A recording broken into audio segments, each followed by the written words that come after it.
वह राजा जो प्रभु के नाम पर आते हैं। स्वर्ग में शांति, सर्वोच्च स्वर्ग में महिमा। सियोन की पुत्री नहीं डरना, तेरे राजा गदही के बछड़े के ऊपर सवार होकर तेरे पास आ रहे हैं।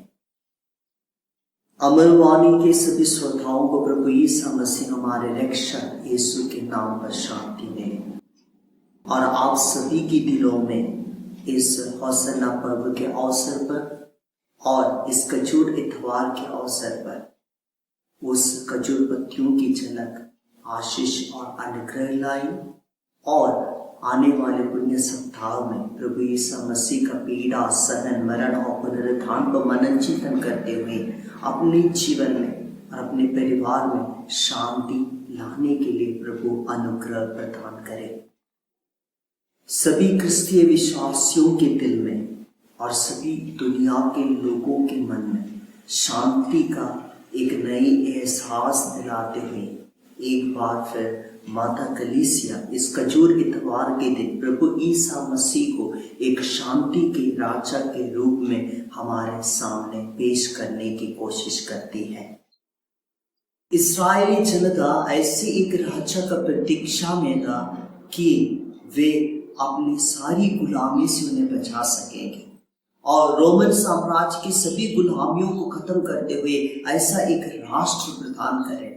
जब प्रभु ईसा मसीह अपने सार्वजनिक जीवन की शुरुआत की, उनकी चमत्कारों को देखा, इस्राएली जनता सोचने लगा, समझने लगा ये प्रभु है और ये ही राजा है जो हमें बचा सकता है। इसलिए वो होसन्ना करते हुए उसकी अगवानी में जैतून की ढालियां लेकर उनके आगे पीछे चिल्लाते रहा, होसन्ना होसन्ना होसन्ना। लेकिन प्रभु अच्छी तरह से मालूम था, यीशु को अच्छी तरह से मालूम था वो ऐसी एक राजा नहीं है जो लोग उनके बारे में सोचते हैं, क्योंकि वो इस संसार में शांति की स्थापना करने आए थे। इसलिए संत पौलुस कुलोसियों के लिए लिखे हुए पत्र अध्याय 1:20 में साफ तरीके से प्रभु किस चीज के लिए इस संसार में आया, क्यों वो क्रूस पर अपने आप को बलि चढ़ाया, इसके बारे में साफ लिखते हैं कि इसलिए उन्होंने उस क्रूस पर अपने रक्त बहाया ताकि वो शांति को स्थापना कर सके। इसलिए प्रभु आज इस खजूर इतवार के दिन हमारे लिए कुछ बातों को हमारे सामने रखता है सीखने के लिए, और अपने जीवन से हम शिष्य होने के नाते जीवन में उतारने की कुछ बातों को कलीसिया के जरिए हमारे सामने रख देता है। तो हम मनन चिंतन करके देखें प्रभु कौन सा शिक्षा उनकी शांति को अपने जीवन में महसूस करने के लिए हमारे लिए प्रदान करते हैं। सबसे पहले यूहन्ना का पवित्र सुसमाचार अध्याय 12 वाक्य 14 में हम देखते हैं प्रभु ईसा मसीह एक गदही के बछड़े पर सवार होकर यरूशलेम मंदिर में प्रवेश कर रहा है। ये उनकी विनम्रता और नम्रता को दिखाता है। इसके जरिए प्रभु हमसे आह्वान करते हैं कि हम भी विनम्र और नम्र होंगे, तभी हमारे जीवन में शांति महसूस कर पाएंगे। व्यक्तिगत जीवन में नम्र बनना, विनम्र बनना और अपने पारिवारिक जीवन में विनम्र होना, नम्र होना, तब हम उस प्रभु की शांति को हम महसूस कर पाएंगे। तभी हम अपने राष्ट्र में, अपने देश में, अपने परिवार में इस शांति को फैला पाएंगे। प्रभु शांति के राजा इसलिए कहलाता है अपने आप को विनम्र था, वो नम्र था। तो उस प्रभु की शांति को मुझे मेरे जीवन में महसूस करना है, मुझे भी विनम्र और नम्र होना पड़ेगा। इस होसन्ना पर्व के अवसर पर, खजूर इतवार के अवसर पर हम मनन चिंतन करें, हम कितनी बार कोशिश किया अपने आप को विनम्र बनाकर, नम्र बनाकर प्रभु की शांति को महसूस करने के लिए अपने जीवन में, अपने परिवार में, अपने समाज में। तो पहली चुनौती कर सकते हैं या पहला निमंत्रण कर सकते हैं कि प्रभु की शांति को मुझे अगर महसूस करना है, मुझे विनम्र बनना पड़ेगा। शायद आपको याद होगा कि वो छिपकली की कहानी, वो छिपकली जब छत पे बैठता है, वो नीचे बैठे हुए लोगों को देखकर हंसने लगता है, क्या कहते हुए, अगर मैं मेरी पकड़ ढीला कर दो, पूरी छत इनके ऊपर गिरेंगी, इन लोग सब खत्म हो जाएंगे।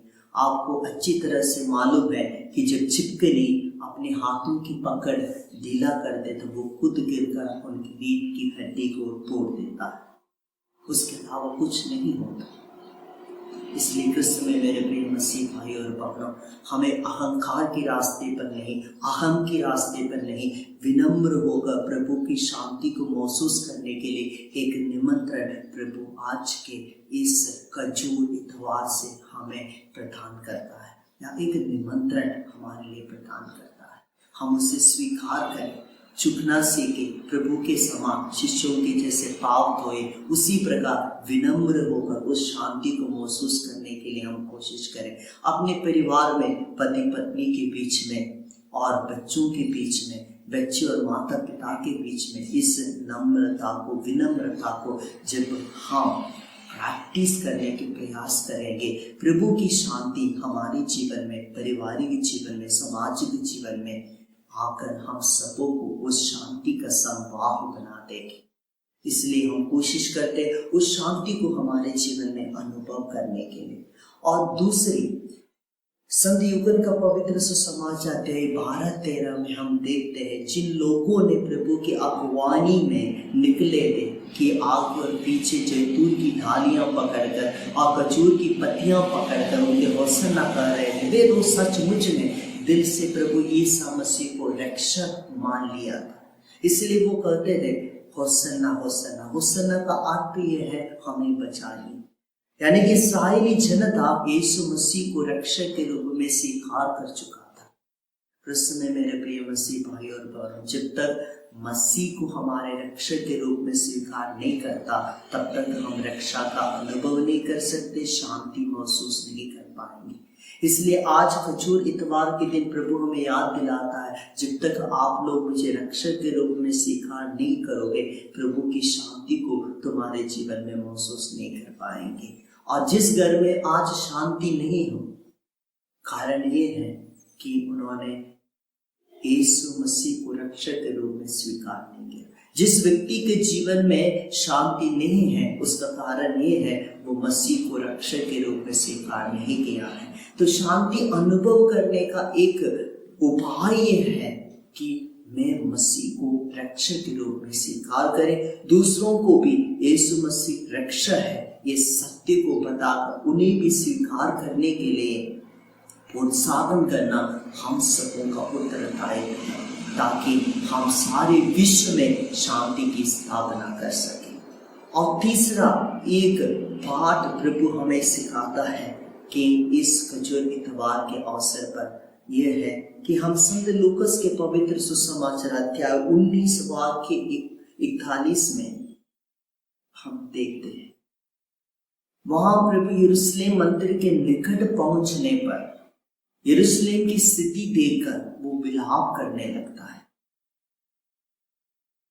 कि आने वाले भविष्य को वो देखते हुए और यरूशलेम की स्थिति देखते हुए, लोगों की स्थिति देखते हुए उनके प्रति वो विलाप करने लगता है।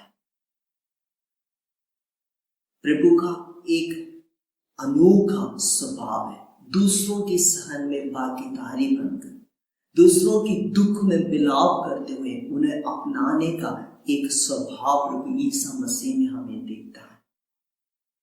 मतलब अगर प्रभु की शांति को मेरे जीवन में मुझे महसूस करना है और एहसास करना है, तो मुझे भी दूसरों की दुख दर्द में, दूसरों की तकलीफ में भागीदारी बनना है। प्रभु मुझे और आपको यही सिखाया कि क्रूस पर अपने आप को वो न्यौछावर कर अपने रक्त बहाकर दूसरों की दुख में जब सहभागी बनकर हमें मुक्ति दिलाया, शांति दिलाया, उसी प्रकार हमें भी दूसरों के प्रति अपने परिवार के लोगों के प्रति, अपने आस पड़ोस के लोगों के प्रति, अपनी जनता के प्रति विलाप करना, उनकी दुख में सहभागी बनना, तभी हम शांति को स्थापित कर पाएंगे। एक परिवार में पति पत्नी के बीच में शांति स्थापित होना है, एक दूसरे के दुख में सहभागिता बनाना बहुत जरूरी है।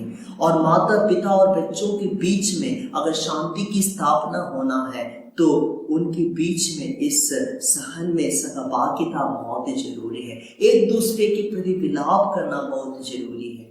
इस खजूर इतवार की गणना हमें इन 3 बातों पर जोर से मनन चिंतन करने के लिए निमंत्रण देता है कि मैं प्रभु के समान विनम्र बनकर उनकी शांति को स्वीकार करूं, और दूसरी प्रभु यीशु मसीह को रक्षक के रूप में स्वीकार करते हुए उनकी शांति को स्वीकार करें, और तीसरा कि दूसरों की सहन में दुख में सहभागी बनते हुए विश्व में, परिवार में, व्यक्तिगत जीवन में शांति की स्थापना कर सके। कृष्ण में मेरे प्रिय मसीह भाई और बहनों, आइए प्रभु यीशु मसीह से आग्रह करें, विनती करें, प्रार्थना करें। वो शांति का राजा जैसे अपने क्रूस पर बलिदान करते हुए अपने आप को खून बहाते हुए हमें शांति दिलाएं, वह शांति हम अपने जीवन में महसूस कर सके और वह शांति को विश्व भर में फैला सके। उसी के लिए इस खजूर इतवार की सोच और विचार हमारे लिए सहायता का कारण बने।